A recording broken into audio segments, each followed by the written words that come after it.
10,000 people live in Strabane. For a place its size, it suffered more than any other community in Northern Ireland. This week, the Provisional IRA extended their bombing campaign to many country towns.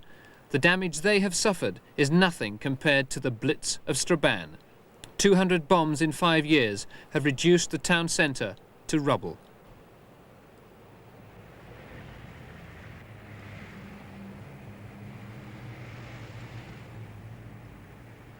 Strabane has known happier days.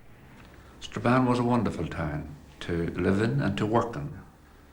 Prior to the Troubles, it was a town where there was plenty of life, plenty of entertainment, plenty of places for the young people to go. What's it like now? Totally changed. Women, particularly mothers of teenage children and young children, are suffering from anxiety states and even depression. They're continually frightened. There's a fear that every time their children go out, they'll be involved in some happening, because if anything happens in the town of Strabane and you're down the town, you're involved some way or other. So when an explosion goes off, you can see fear in the people of their children and their safety. The housewife, she'll go down the town to do her shopping, possibly only once a week when she has to. The most of them are afraid to go out. I've known women who haven't been out of their houses possibly in 2 years. Strabane is a small town tucked away in a distant corner of Northern Ireland. 5 years ago, Strabane was a quiet market town, and if you'd ever heard of it, it was because Strabane had the highest rate of unemployment in the United Kingdom. 25% of its men were out of work, and it had been like that for generations. For years, Strabane had been a forgotten town. Old industries had died. There was no work. Strabane was an obvious target for the civil rights campaign of the late 60s, and when the IRA reopened their campaign of violence, the ranks of the unemployed provided them with ready recruits. Strabane is a border town. The Irish Republic is 500 yards away across a river. This is where the Provisional IRA have their base, and this is where they retreat to, across a border that is notoriously difficult to patrol. The British Army are thin on the ground. There are only 90 soldiers to patrol the streets of Strabane and the miles of open border that surround it. The army and the police cannot check every car. They cannot search every passer-by. Most of the population resent the army. Strabane is 90% Catholic. It has strong Republican traditions. But there's a particular reason why Strabane hates the army. 3 years ago, there was a civil rights rally. Afterwards, there was the routine stone-throwing session at the troops. Rubber bullets were fired. He'd been playing with a rubber bullet. A soldier thought he was aiming a pistol. He shot him and killed him here. Did Eamon understand what was going on, what he was doing? Well, not really in a case like that. He thought that was all fun. In his mind, I'm definite sure, he never would have thought that they would shoot anybody. You know, Eamon was under the impression the soldiers were here to make great peace. You know that. But he never would have dreamt on them shooting anybody. But Eamon had such regard for them, you know. He really was tickled pink with the army.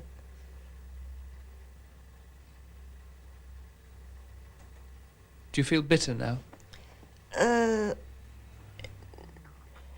You know, at times I do. When I think on Eamon, the life he had in front of him and how he really enjoyed life. But on the other hand, I think on those boys, somewhere, they have a mother too, those soldiers. And I dare say they're worrying about them the same as we worry about our boys. Things can be done on the spur of the moment and regret it afterwards. But Strabane town will never forget Eamon and the way that he died. This is Abercorn Square, the centre of Strabane. Outside that chemist shop, 2 policemen were shot down late one night. One of them died. It's these border crossings which are the deadliest areas. 8 people have been killed around them in rioting, ambushes, bomb explosions and gun battles. One was a young girl caught in the crossfire.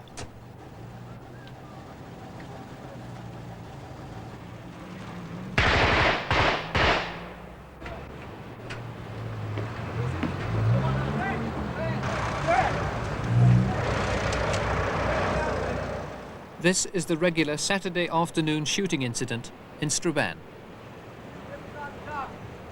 Open up!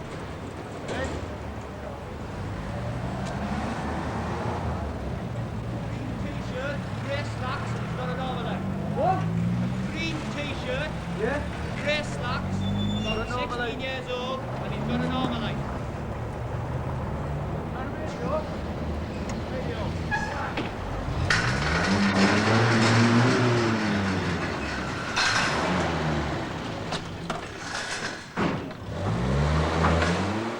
No one is hurt this time except business. That's dead for the day. People were running from the main street down to this place. They were all very scared, and mothers with small children, and they all tried to get into the shops. And the army was calling for everybody to stay in the shops.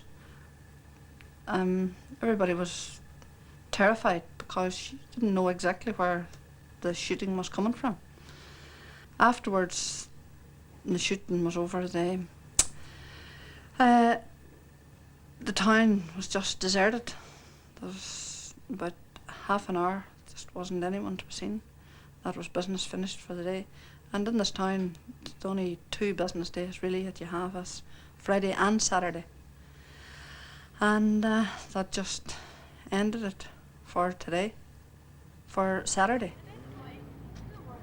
But it's bombs, not bullets, that have done the most damage to Strabane as a town. This used to be the main hotel, the Abercorn. This was the other hotel, the Commercial. This was the biggest and cheapest supermarket in Strabane. This was the next biggest supermarket. The customs post has been attacked by the bombers 8 times.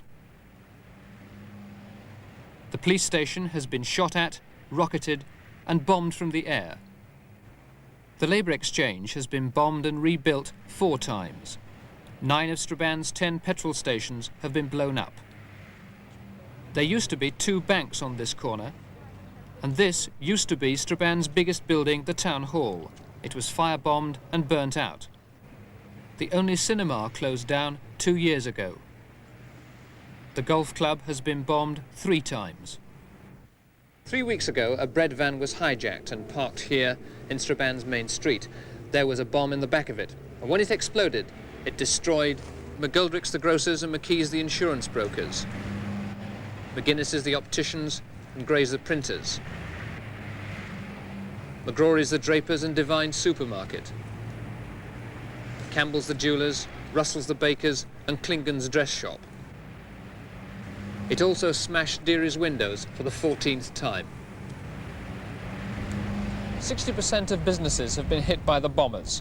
Shop fast while shops last is the word in Strabane. The shopkeepers show remarkable resilience. Klingen's dress shop was destroyed by the car bomb. It reopened a few days later in a 2-roomed rented flat. Eventually, shopkeepers will get compensation from the British government. The bill so far is over £4 million. Why haven't you packed it all in and gone away? Well, this is my life. I'm too old to leave here now. Carry on. Carry on, oh yes, definitely.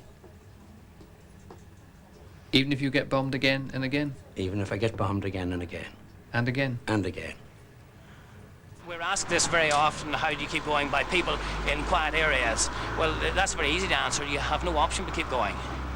There is no alternative. You must carry on. I think it's only a victory for the extremists if when you're blown out or blown out of business, that you stay out. The quicker you can get back in, the more it proves to them that violence is not the answer. The children of the estates still regard the Provisionals as their heroes. There aren't many Provisionals in Strabane, but there are enough who will continue to destroy Strabane until they extract more concessions from the British government. Until they're defeated, or until they win, or until they give up, Strabane will continue to suffer. Is there anybody in Strabane who hasn't been affected?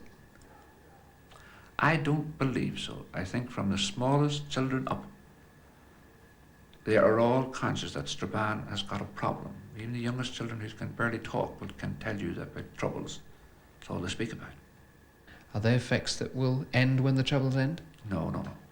No, even if the troubles ended tomorrow, we still have this great problem of the mental upset that has affected so many people. They will have to be re-educated, as it were, and brought back to realise that the troubles have finally ended. And it will not be easy, because a lot of these people are to some extent dependent on drugs now. That will all have to be changed around, and that takes time and patience. Can Strabane return to the kind of place that it was? It can, and it will. When the troubles finish, as we hope they will very, very soon, Strabane will start again to climb back. It will be a long and it will be a difficult job. It won't be done overnight. But with the help of everybody pulling their weight, I think we can bring this back to the wonderful town that it originally was. Despite all it's suffered in the past 5 years, Strabane can and will survive. But Strabane needs peace, and that won't come quickly or easily, because the political solution is a difficult one. So far, almost 1,000 people have died in the troubles of Northern Ireland, and there'll be more. If that's a figure that you find difficult to grasp, and if your patience sometimes wears a little thin with the constant stream of bad news from Northern Ireland, remember the human cost. Remember Strabane.